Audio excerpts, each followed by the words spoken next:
चढ़ावे का वजह से देखे हमार नाव बड़ी भोजपुरी में साफ सुथरा रहे आज वो बा, लेकिन यूट्यूब वाला के देन हो भाई लोग के कि प्रचारो ठीक कोइले बा लोग, लेकिन ये लोग हमार शिकायत करैले बा कि खाली लड़की जितना बड़ी सगावे में उनके गोलू राजा रगड़ देला, बाकी होने के हम साथ दिला। निशा हो खस, अनुपमा हो खस, चाहे काव्या बड़ी, नेहा राज के नाम और का नाम जी परदुमन परदेसी के तो छोड़ देनी भाई हम दोस्त हम अच्छा हम दुगो लगे गाय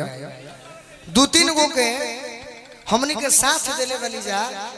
प्रियंका तिवारी इ लोग के साथ देले बनी जा हमनी के कि ना भाई संगहु गा के रहलो और सरस्वती के कृपा भइल कि चारों जानी अच्छा गावत लो आगे बढ़त लो। ई बात नहीं खाई तो यही से हम डराइला तू लोग से भाई कि तू ही लोग मेन गुंडा बड़ा यूट्यूबर ला भाई। तब चुटकिलो ना कहो बेंजू वाले भैया आगे लगता ना ना एगो तो कितना दिन बाद सोना सिंह मिल रहली के लाइन को भड़क गइली कि पति के मरम सती जनी है। ये हमारे गुरुजी गावस कमलबास कुंवर जी गायत्री ठाकुर जी और एगो लाइन में बेचारी भड़क गइल हमारे बचपन के मित्र। बाकी हमारो गलती में भाई कि कुछ हम बोल दे हो लेकिन कहते कि गाना से दुखित नहीं थी कि पति के मरम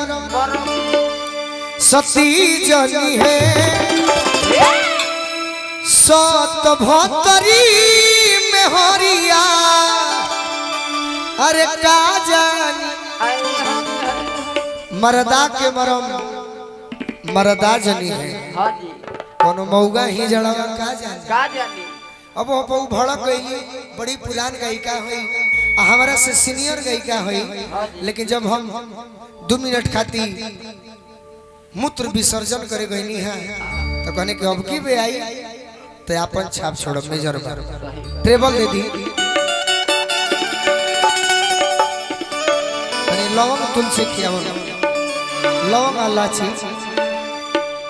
महेंद्र मिश्र जी छपरा जिला के शान है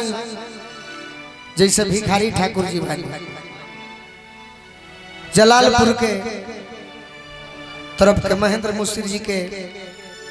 मूर्ति लागल बा। जगदीश बाबा और जगल बानी नहीं तो तनी सुनी हमरो हेलो बेस कम कदी वहां के एगो गीत रहे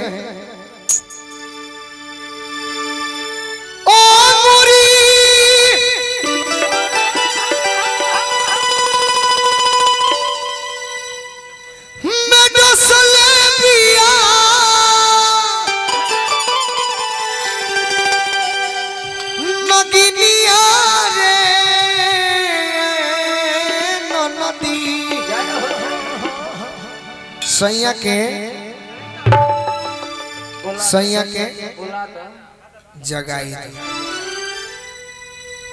एक जानी के बियाह भइल बा आवा ये सपना